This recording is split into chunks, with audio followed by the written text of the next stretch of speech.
నిజమైన ఆశీర్వాదం ఏంటి చెప్పండి? ఈ ప్రపంచానికి నిజమైన ఆశీర్వాదం ఏంటి? దుష్టత్వం నుండి మళ్లింపబడటం ఆశీర్వాదం. కానీ ఇప్పటికీ క్రైస్తవ్యంలో సగానికి పైగా ఆశీర్వాదం అంటే ఏమనుకుంటారు? ఇల్లులు, పొలాలు, ఆస్తులు, బంగారం. మేడ మీదకి మేడ కడితే దేవుడు మమ్మల్ని ఏం చేశాడు? బహుగా. అదో పదం మళ్ళీ, బహుగా అట. నేను మాట్లాడుతాను. ఇల్లు ఉంది, పొలం ఉంది, ఆస్తి ఉంది, నీ కొడుకు తాగుబోతే తిరుగుతున్నాడు. ఇది ఆశీర్వాదమా? చెప్పండి. ఏది ఆశీర్వాదం? వాడు త్రాగుడు మానేసి నీతో పాటు గుడికొచ్చి నీతో పాటు రోజు ప్రార్థన చేసి దేవుడు సేవకు ఉపయోగపడుతున్నాడు అనుకోండి, అది ఆశీర్వాదం. అంటే ఇప్పుడు కొడుకు మారలేదు, భర్త మారలేదు, కుటుంబంలో శాంతి లేదు, కుటుంబంలో వాక్యం లేదు, కుటుంబంలో ప్రార్థన లేదు, అందరూ కలిసి గుడికొచ్చే పరిస్థితి లేవు కుటుంబంలో. ఆస్తి రాగానే దేవుడు మమ్మల్ని ఏం చేశాడు? ఆస్తి ఆశీర్వాదం అంటే అనిల్ అంబానీని ఎవరు ఆశీర్వదించారు అంటున్నాను నేను. ఆశీర్వాదం అంటే ఆస్తులు అనుకున్నావా? నో, నీకు చెప్పలేదు, కరెక్ట్ గా వాక్యం చెప్పలేదు ఎవరు ఎంతకాలం. నువ్వు నీ భర్త ఇద్దరు ప్రేమగా కలిసి ఒక చోట కూర్చుని మాట్లాడుకోవడం ఆశీర్వాదం. ఇద్దరు సమాధానంతో ఉండటం ఆశీర్వాదం. ఇద్దరు దేవుడి గురించి మాట్లాడుకోవడం ఆశీర్వాదం. అది లేనప్పుడు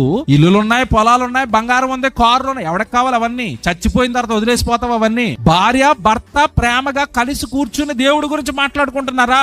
ఆశీర్వాదం. వాళ్ళిద్దరి మధ్యలో పిల్లలు కూర్చుని పాట నేర్చుకున్నాను డాడీ అంటున్నాడా నీ కొడుకు వచ్చి? డాడీ రేపు నేను చిన్న మెసేజ్ చెప్తాను డాడీ అంటుందా నీ కూతురు వచ్చి? అది ఆశీర్వాదం. అంటే దుష్టత్వం నుండి మళ్లింపబడండి. ముందు లోకంలో ఉన్న ఆశల నుండి, లోకంలో ఉన్న పాపాల నుండి, లోకంలో ఉన్న నేరాల నుండి, లోకంలో అనిజనులు చేస్తున్న కార్యక్రమాల నుండి మీరు ముందు మళ్లింపబడండి. అప్పుడేనండి వీఆర్ బ్లెస్డ్. దేవుడు మమ్మల్ని దీవించాడు అని. ఏది దీవెనో కూడా తెలియలేదు ఇప్పటికీ. బైబిల్ చదువుతారు, ఏళ్ల తరబడి గుడికి వెళ్తున్నారు, చేతిలో బైబిల్ ఉంది, ఏది ఆశీర్వాదం తెలియదు. అపోస్తులను ఏమని దీవించాడు దేవుడు చెప్పండి? అపోస్తులను ఏమైనా ధనవంతులు చేశాడా? యేసుక్రీస్తుల వారు వెనకాల తిప్పుకున్నాడు 3.5 సంవత్సరాలు. పేతురుని ఏమైనా ధనవంతుడు చేశాడా? పేతురు గారిని అనిల్ అంబానీ చేసేయచ్చు కదా. నీకంటే గొప్ప భక్తుడు పేతురు గారు. వెనకాల వచ్చిన పౌలు గారిని గౌతమ అదాన్ని చేసేయచ్చు కదా. నీకంటే భక్తుడు. చేయలేదే. అవి ఆశీర్వాదాలు కాదే. వాళ్ళకి వాక్యం ఇచ్చాడు, సేవ ఇచ్చాడు, పరిచర్య చేశాడు, సేవకులకు ఆశీర్వదించాడు. వాళ్ళ వలన సంఘాలు కట్టబడ్డాయి, వాళ్ళ వలన ఆత్మలు రక్షించబడ్డాయి, వాళ్ళ పరలోకాన్ని సంపాదించుకున్నారు. అది ఆశీర్వాదం.